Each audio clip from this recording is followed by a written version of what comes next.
Krimi i dy fisht në Roskovec, një moshuar 80 vjeçar vret me pushk bashkëshorten dhe më pas dhe veten, shkak i ngjarjes konfliktet në familje.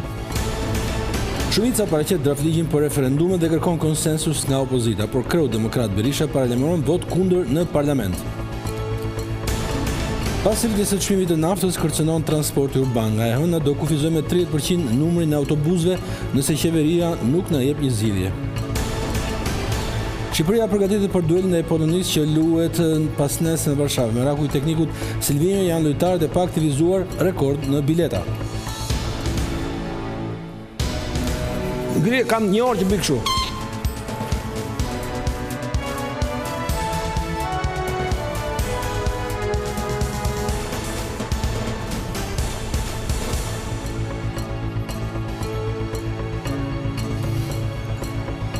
Ora 19 mbrëma nga Vision Plus, ky është edicioni kryesor i lajmeve mbas titujve shkojmë me radhë. Një krim i dy fisht ka tronditur Roskovecin pas ditën e sotme. Një moshuar 80 vjeçar ka qelluar me armë gruan e tij dhe më pas ka vrarë dhe veten. Çifti me 9 fëmijë kishte konflikte të vazhdueshme për probleme familjare që besohet se çuan në ngjarjen e rëndë. 80 vjeçari Shefit Rapaj vrau me pushk bashkëshorten e tij Dashuri Rapaj pas ditën e kësaj të martën në Roskovec. Menjëherë më pas ai dha fund edhe jetës së tij.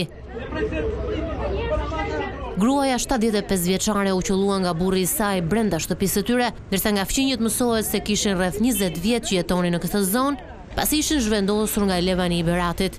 Ata ishin prindër të 9 fëmijëve, 3 vajza dhe 6 djem, shumica e të cilëve jetojnë në emigracion. Vetëm njëri prej djemve banonte me ta dhe është shoqëruar në komisariat për të dhënë dëshminë e tij lidhur me ngjarjen. Krimi i dy fisht ndodhi në fshatin Kuman, ndonse ende policia nuk e ka zbardhur arsyeën që e shtyu të moshuarin drejt këtij akti fatal. Tu në komunitet mirë një që nuk ishin gjë. Vetëm me këtë kunë në familje ka para disa vitesh kanë qenë me kunatin, se ka kunatin këtu. Atë shtëpinë Trekaçe kam pas me një ditë nuk flisin, nuk shkonin. Po kështu në fshatin mirë është. Shesh kam pas brenda probleme. Shedi. Ky me përditshmëri këtu Kollashka që me baçën këtu. E zoja këtu, shtëpiak. Si miki ka marrë, kam pritur.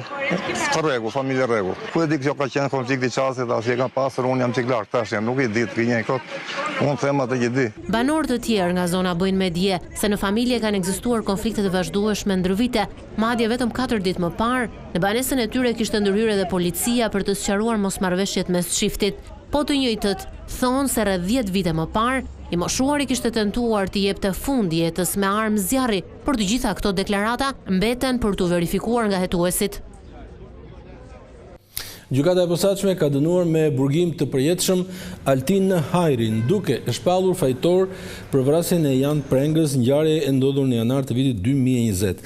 Sipas prokurorisë, Jan Prenga u rrëmbye në Kamës dhe më pas u transportua në kompleksin Golden në Shiak, në pronësi të Altin Hajrit, ku besohet se humbi jetën si pasojë e dhunës, por trupi i tij ende nuk është gjetur. Gjatë procesit, prokuroria argumentoi se Altin Hajri kishte rol kyç në organizimin dhe ekzekutimin e Prengës, duke vënë në dispozicion mjedisin dhe mjetet që u përdorën në krim.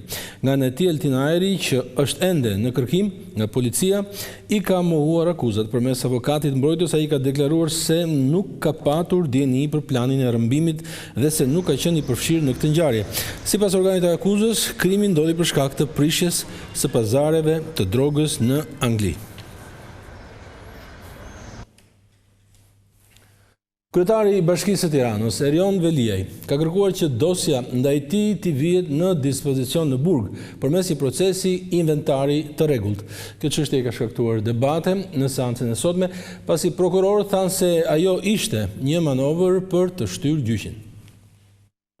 Seanca e dytë e kryebashkiakut të arrestuar të Tiranës, Erion Veliaj, dështoi.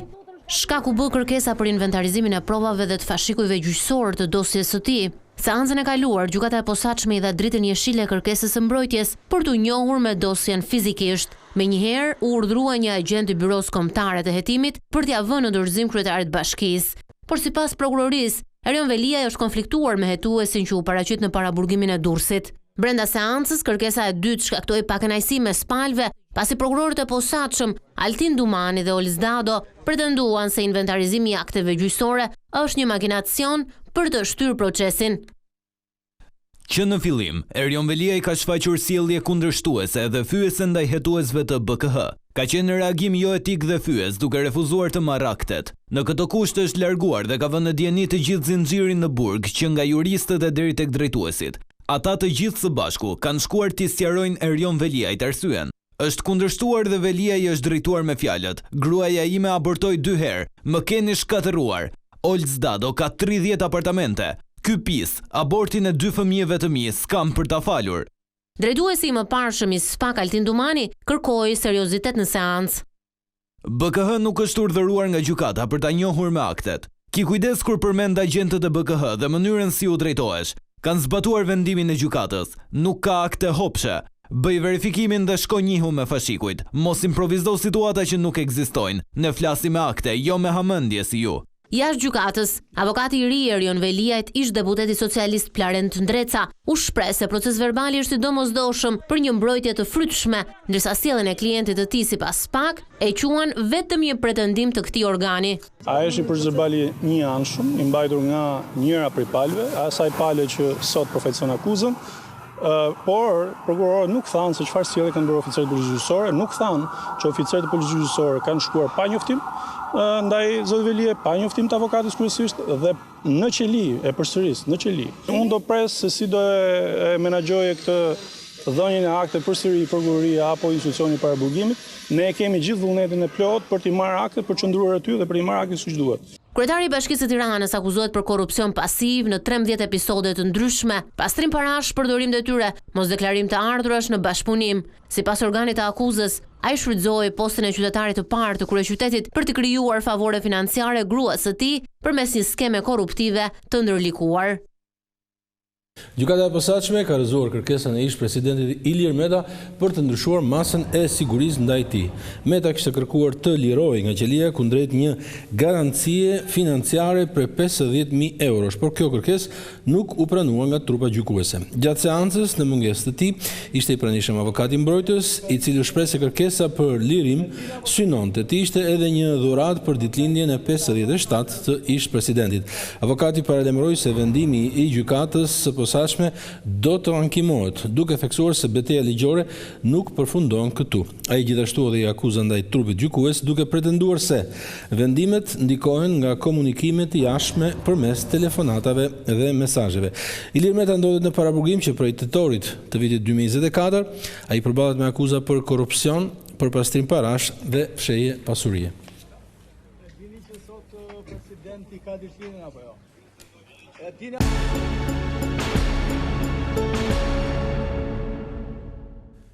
Kreu i grupit parlamentar të Partisë Socialiste, Tauland Balla, paraqiti sot një draft ligj për referendumet. Nisma do t'i nështrohet konsultimeve me ekspertë dhe po ashtu pret edhe bashkëpunimin e opozitës. Balla tha se pas miratimit të ligjit, një nga çështjet që mund të vendoset me referendum është edhe ajo e reduktimit të numrit të deputetëve në parlament.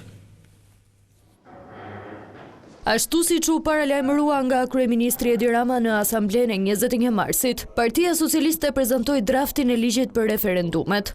Kryetari i grupit socialist Tauland Balla deklaroi se dokumenti është gati për konsultim, ndërsa shprehu dhe vullnetin e shumicës për të biseduar me opozitën. Dua që të them sot gatishmërinë tonë plot, nëse duan edhe ligjin për referendumet, takohemi këtu në këtë sallë në momentin që do të kemi një konsult publike përpara se ta depozitojmë dhe jemi të gatshëm edhe t'i presim para se ta depozitojmë, por një gjë është e sigurt që s'ka për të ardhur kurrë. Balla u ndal dhe tek propozimi i kryeministrit Edi Rama për uljen e numrit të deputetëve. Kjo sipas tij mund të jetë çështje që mund të vendoset dhe me referendum. Referendum për të pyetur shqiptarët, a jeni dakord për të ulur numrin e anëtarëve të kuvendit, ajo që ka thënë kryeministri Rama, unë mbështes plotësisht, është një ide për ta çuar për referendum. Shqyrtimi i procesit nga gjykata kushtetuese sipas kreut të grupit socialist duhet të mos jasë shumë. Të kihet parasysh që e gjitha kjo të mos marrë më shumë se 3 muaj. Sa i përket ndryshimeve në rregulloren e kuvendit, Balla sqaroi se ato kërkojnë konsensus më të gjerë politik. Por nuk dua të marr autorsinë për shkak se është një punë që më shumë ka ardhur nga shërbimet e kuvendit, të cilët në hierarkinë e tyre institucionale kanë kryetarin e kuvendit. Gjatë konferencës, Balla vuri në dukje se reforma territoriale dhe ajo zgjedhore nuk mund t'i nënshtrohen referendumet. Mirë po, Partia Demokratike e bëri të qartë se do t'i thotë jo në parlament këtij propozimit të shumicës për referendumet. Madje Sali Berisha e quajti nismën e socialistëve një përpjekje për të mbuluar sipas tij vjedhjet e qeverisë. Kryetari i Partisë Demokratike Sali Berisha deklaroi se opozita do të votojë kundër draftit të socialistëve për referendumet. Në konferencën për mediat, kryedemokrati u shpreh se ky është një tjetër hap i Edi Ramës për të mbuluar vjedhjet e tij. Por ne të votojmë në mënyrë të njëanshme ligjet Partisë Socialiste, nuk votojmë asnjë. Kjo është shumë e prerë. Edi Rama përpiqet me shashka të mbulojë vjedhjet që ka bërë. Kryeopozitari preku edhe çështjen e rritjes së çmimit të naftës, duke bërë përgjegjëse qeverinë që sipas tij nuk frenoi abuzimet në treg. Në Shqipëri, ky çmim te i kalon me 60% çmimin e naftës në Maqedoni dhe në Kosovë. 350.000 ton naftë kontraband hyn në Shqipëri në portet që kontrollon qeveria.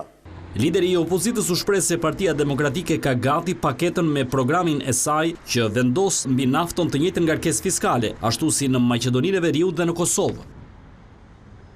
Çfarë është kjo nismë me socialistëve në këtë moment? Le të përpiqemi të kuptojmë më shumë me ekspertin për çështje zgjedhore, Andon Kume. Mirëmbrëma, çfarë mendimi keni për këtë propozim që ka bërë Partia Socialiste? Mirëmbrëma dhe faleminderit për ftesën. Partia Socialiste nëpërmjet zotit Taulant Balla ka bërë tashmë një ftesë për të konsultim të gjerë publik të një drafti që trajton ligjin e ri për referendumet. Kjo është një nga çështjet me rëndësi të veçantë në shoqërinë tonë, pasi ligji për kuadrin rregullator i referendumeve që kemi ne sot e pamundson ose është jashtëzakonisht armiqtor me zhvillimin e një referendumi. Pra është realisht momenti i të jemi të vonuar në paraqitjen e një drafti të tillë dhe në marrjen e një vendimi të tillë për referendumet në Republikën e Shqipërisë. Shoqëria jon ka zgjedhur të drejtohet nëpërmjet rregullave demokratike dhe demokracia zhvillohet nëpërmjet demokracisë përfaqësuese, nëpërmjet së cilës ne zgjedhim kandidatët për deputet që na përfaqësojnë ne dhe ata marrin vendime, por është edhe komponenti i demokracisë drejt për drejt i cili zhvillohet nëpërmjet referendumeve. Ky komponent i ka munguar gjerm sot shoqërisë shqiptare. Një pyetje tjetër, ndoshta më shumë politike se sa për ju si ekspert. Megjithatë, e kanë bërë të qartë socialistët se një nga pyetjet që mund të shtrohet në referendum është ajo për të reduktuar për shembull numrin e deputetëve në parlament. Po ndonjë nismë tjetër që mund të nështrojë referendumit, çfarë mendoni se mund të ishte? Ka drafti që ka paraqitur zoti Balla trajton të gjitha llojet e referendumeve. Mund të kemi referendum kushtetues, pa që të ndryshojmë Kushtetutën e Republikës së Shqipërisë, siç është edhe rasti për ndryshimin e numrit të deputetëve, nismë e cila gjermë sot ka dhe një dakordsi të palëve, sepse edhe Partia Demokratike ka rënë dakord që numri i deputetëve në Republikën e Shqipërisë është shumë i lartë dhe ka mundësi që të reduktohet numri i tyre. Pastaj ka referendume të cilat mund të abrogojnë një ligj të caktuar ose mund të kërkojnë marrjen e vendimit për një ligj të caktuar, ka referendume të cilat mund të zhvillohen për një çështje të një rëndësie të veçantë, si në nivel kombëtar ashtu edhe në nivel lokal, pra referendume lokale dhe referendume të përgjithshme.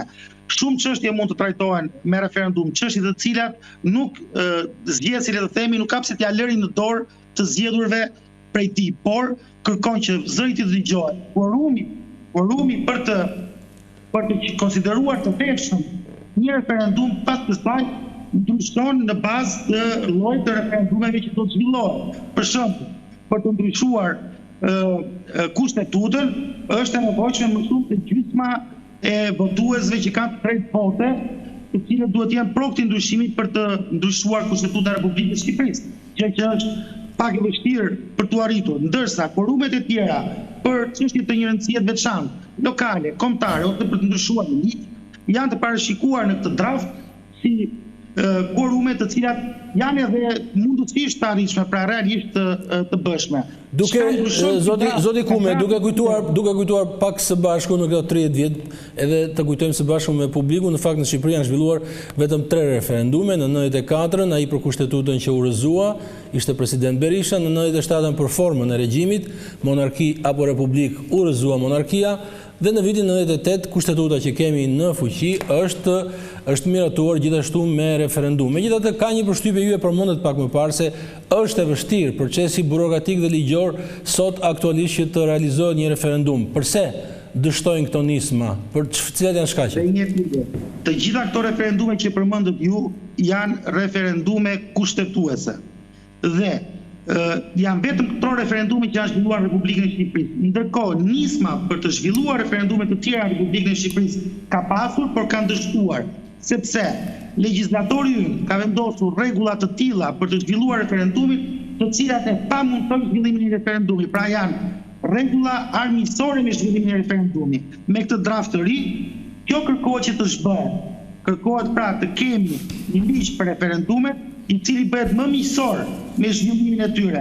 Ja mundson qytetarëve të shprehin vullnetin e tyre nëpërmjet vendimit të drejtë për drejtë të tyre, pra votës së drejtë për drejtë, jo nëpërmjet të deleguarve të tyre. Ajo çka do të thoja unë për sa i përket këtij drafti, sepse drafte të tjera ka pasur në Kuvendin e Republikës së Shqipërisë të dërguar nga shoqëria civile, përpara disa vitesh edhe Instituti i Zgjedhjeve që unë drejtoj ka dërguar një draft për referendumet e Republikën e Shqipërisë të mbështetur me një fuqi qytetare nga 20.000 votues në Republikën e Shqipërisë, i cili nuk është trajtuar nga Komisioni i Ligjeve, por që ky draft ka propozuar zoti Balla dhe tani ka marrë disa nga drafti që kemi dërguar ne, pavarësisht se mënyra se si administrohet referendumi në këtë draft është pak më ndryshe nga... Faleminderit zoti Kume për kohën tuaj, ne do të ecim tej.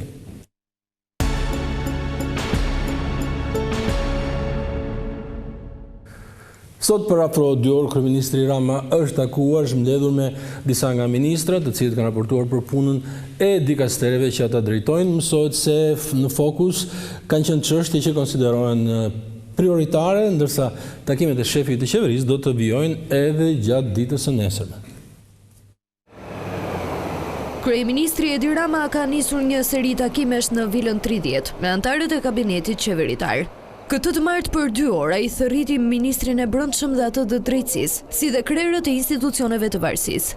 Fokusi i mbledhjes ishte analiza e brendshme dhe puna e bërë në çdo dikaster, si dhe prioritetet kryesore. Fillimisht raportoi ministri i brendshëm Besfor Lamallari, i cili shoqërohej nga 3 zëvendës ministrat, Silva Caka, Anisa Ruseti dhe Xhemal Qifalia. Ndërsa të pranishëm ishin drejtori komanduar i policisë së shtetit Sokol Bishka, si dhe ministri për pushtetin vendor Ervin Demo. Prezenca e këtij të fundit vjen pasi kryeministri Edi Rama më herët i ka deleguar që të çojë përpara çështjen e adresave. Burime bëjnë me dije se ky takim pason atë të Ministrisë Infrastrukturës një javë më parë. Pas Ministrisë së Brendshme, raportoi dhe ministri i drejtësisë. Ishte ministri Toni Gogu, i cili dha të dhënat në Vilën Qeveritare 30. Bëhet me dije se Rama ka zgjedhur të mbledh çdo javë një nga një ministrat, duke shmangur një ritrit të gjitha ministrive, të cilat zhvillohen çdo 6 muaj. Këto takime do të vijojnë dhe të mërkurën, teksa pritet një analizë e Ministrisë së Ekonomisë. Komisioneri e Zgjerimit të Bashkimit Evropian Marta Kos deklaroi se Brukseli po ndjek me vëmendje çështjen Balluku dhe reagimet politike ndaj saj. Diplomatja vlerësoi ndërkohë punën e prokurorisë së posaçme duke e quajtur të shkëlqyer. Brukseli po monitoron me vëmendje Shqipërinë sa i përket çështjes Balluku. Nga Forumi Politiko, komisionerja për zgjerimin e Bashkimit Evropian Marta Kos, teksa e cilësoi punën e SPAK të shkëlqyer, u shpreh se rëndësi nuk ka vetëm hetimi i çështjes, por edhe reagimet që sjell ajo. Janë disa çështje. Ju përmendët rastin e çështjes Balluku, të cilat ne po i monitorojmë me vëmendje. Siç e dini, SPAK po bën një punë të shkëlqyer në Shqipëri dhe në fakt është normale që ata të hetojnë apo gjejnë shkelje. Një tjetër element për ne është edhe fakti se përpos çështjeve në hetim, të rëndësishme janë dhe reagimet. Ne po monitorojmë dhe ato. Sipas Kos, lufta kundër korrupsionit është e ndërlikuar pasi duhet të punohet edhe për ndryshimin e qasjes ndaj fenomenit dhe jo vetëm rregullimit të ligjit. Një tjetër element në luftën kundër korrupsionit, sidomos për vendet kandidate, është se ti mund të kesh legjislacionin më të mirë, por nëse korrupsioni është i pranuar në ato vende, atëherë të shfaqet një problem tjetër. Pra të gjitha ato vende po shkojnë drejt një procesi të ndryshimit të mendësisë së konceptit të korrupsionit, dhe për këtë do të duhet kohë. Ish zëvendës kryeministrja Belinda Balluku akuzohet nga SPAK për shkeljet e barazisë në tendera për tunelin e Llogaras dhe lotet e Unazës së Madhe të Tiranës. Drejtuesi i prokurorisë së posaçme, Klodian Brau, ka pritur sot në zyrën e tij Mark Nikën, xhaxhain e Alex Nikës, një nga 4 protestuesit e vrarë më 21 janar 2011 përpara kryeministrisë. Pas takimit, Mark Nika tha se ishte njohur me ecurinë e hetimeve të dosjes, ndërsa shprehu besimin se prokurorët do të vendosin drejtësi për këtë çështje. Nika shtoi se hetimi duhet të jetë më i shpejtë e po ashtu të thirren të gjithë personat që kanë dini duke nisur nga punonësit e kryeministrisë, të Gardës së Republikës, politikan e të tjerë. Hetimet për 21 janarin, kujtoj, u riapën në korrik të vitit 2024, pas një vendimi të gjykatës së lartë dhe në zbatim të vendimit përfundimtar të gjykatës europiane të drejtave të njeriut në Strasburg.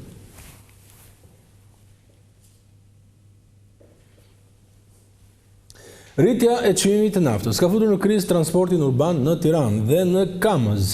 Drejtues të shoqatës kanë kërkuar ndërhyrjen e qeverisë, por nuk kanë marrë përgjigje. Në këto kushte, shoqata paralajmëron uljen e numrit të autobusëve, duke nisur që nga e hëna që vjen. Shoqata e transportit në Shqipëri ka lajmëruar se ditën e hënë pritet të reduktohet flota autobusëve me 30% në linjat urbane në kryeqytet dhe në Kamëz, nëse nuk do të ketë një mbështetje financiare nga ana e qeverisë.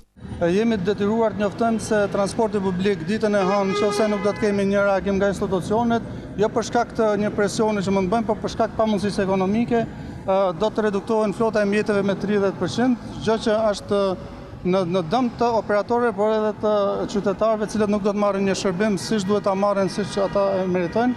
Shtrëngtimi i naftës sipas tyre ka një ndikim shumë të madh në rritjen e kostove operative të linjave. Ata prej ditësh i kanë nisur një letër institucioneve përgjegjëse, por ende pa marrë përgjigje. Ende nuk kemi marrë asnjë përgjigje dhe asnjë reagim as nga institucionet përgjegjëse, as nga bashkitë përkatëse, por edhe as nga bordi drejtues që mbikëqyr çmimin e karburantit. Ne jemi në pritje të një reagimi, të ulemi në një tryezë të përbashkët nga të gjitha institucionet përgjegjëse, në mënyrë që të gjejmë gjuhën dhe ku duhet që qeveria, si ajo vendore, por edhe ajo qendrore, të marrin masat dhe të kenë lehtësime në këtë sektor. Sipas të dhënave nga shoqata e transportit, në Tiranë dhe Kamëz operojnë 310 autobusë urban që në skenari më të keq pritet të reduktohen në bazë të matjes së kostove që kanë përcaktuar operatorët privat që i kanë këto linja. Sipas tyre, mungesa ndërhyrjes nga institucionet mund të çojë në falimentimin e subjekteve të transportit. Operatorët propozojnë masa si subvencionim për litër karburanti ose ulje të taksave, si akciza dhe taksa qarkullimit, duke shtuar se ulja aktuale e akcizës nuk ka ndikim real në sektor. Dhe jo vetëm, rritja e çmimit të naftës duket se po ndikon edhe tek fermerët. Ata thonë se shtrëngtimi i çmimit të karburantit për makineritë bujqësore përkthehet direkt në reduktimin e sipërfaqeve të mbjella dhe uljen e prodhimit. Shtrëngtimi i lëndëve djegëse, një bazë kryesore për punimin e tokave bujqësore, ka sjell kosto shtesë dhe zvogëlim të sipërfaqeve të mbjellave në disa fshatra të Fierit. Fermerët thonë se rritja e çmimit të naftës në kohën e punimit të tokës, e shoqëruar me subvencione të pamjaftueshme, i ka detyruar të lënë djerë tokat e tyre dhe ato të marra me qera. Jam një fermer jo shumë i madh, zotroj 40 hektar toka me qera, edhe unë subvencionimin e naftës marr vetëm për tokën time. Aplikim të vetë të bëj për 40 hektar nuk bëj se s'kam certifikatet e tokave që kam marrë me qera. Dhe unë dal me minus. U rriti nafta vajti supra me 27. Unë 40 hektar po e blej pleun, po ja hedh tokës. Ata nuk më japin mua subvencionimi sipas plerave që blej unë, sipas naftës që marr unë. Po nuk se kam punuar sipërfaqe, domethënë atë një, edhe unë që ta marr tokë me gjera nuk kam leverdi, që kam traktorin. Kam dhe bakti. Nuk kam leverdi të marr tokë me gjera, se përballoj dot. Po na ku kemi kopa më shumë po i lan njerëzit tani, me këtë naftë vajti ku ka levertia ta punosh. Me këtë naftë lan njerëzit gjitha. Ata pohojnë gjithashtu se kjo situatë pritet të sjellë pakësim të prodhimeve vendase dhe çmime më të larta për konsumatorin. Se çdo gjë mbas naftës vjen. Le dhe qumshet s'punoj marrin, s'puna shkojnë. Ja, unë kam bidona të lartë, rreth 300 litra i qova sot, me 500 lek. Mora 150.000 lek, i holla 20.000 lek makinës, 100.000 lek dhe që shpi. Ska, ka vajtë zero, çdo gjë marojt, unë në naftës. Janë 2 milion lek që unë ka paguar që ranë. Edhe unë do ta lë borë se përballoj dot për ta punuar, të blej naftën, të blej farën, të blej pleu. Jam i detyruar ta lë bosh. Nëse kjo situatë do të vijojë, humbje do të jenë të jashtëzakonshme, thon fermerët, dhe toka do të mbesin të papunuara, edhe te kulturat e tjera, duke përkeqësuar edhe më shumë situatën në bujqësi. Në Vlorë ka nisur një aksion për prishjen e ndërtimeve mbi atë që quhet kanali i ujrave të larta për të zgjidhur përfundimisht çështjen e përmbytjeve. Ky aksion është pjesë e një plani të gjerë ndërhyrjesh, thon autoritetet, për pastrimin dhe rehabilitimin e plotë të kanalit me synim garantimin e funksionimit normal të tij dhe eliminimin e rrezikut të përmbytjeve që për vitesh kanë sjellë pasoja për qytetin.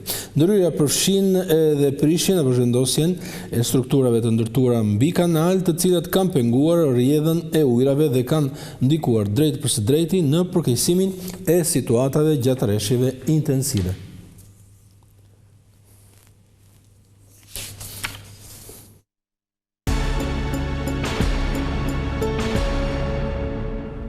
Shqipëria do stërvitet e plot sot në seancën e radhës në prag të duelit të rëndësishëm ndaj Polonisë pas nesër në Varshavë. Le të ndjekim të rejat më të fundit nga kampi Kuqezi.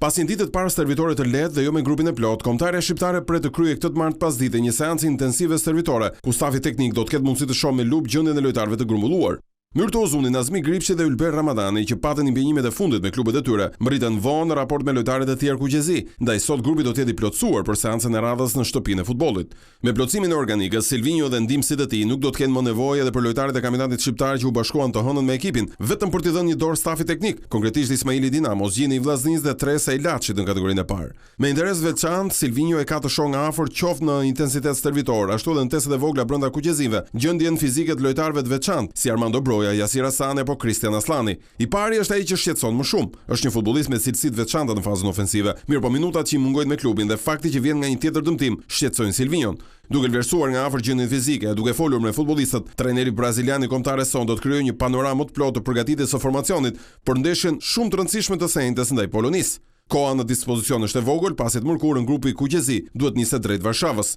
Stadiumi PGA Arena do të jetë i gjithë i ezauruar për këtë ndeshje. Janë shitur gjitha biletat e rezervuara për tifozët vendas, që janë më shumë se 55.000, ndërsa për shqiptarët do të jetë në dispozicion një numër nga 3.000 deri në 3.200 ulse. Polonia shpreson që faktori fushë të ndikojë pozitivisht për ta në gjysmëfinalen e play-offit. Sa i takon aspektit teknik, rivalët tanë nuk kanë probleme me dëmtimet, sikurse ne.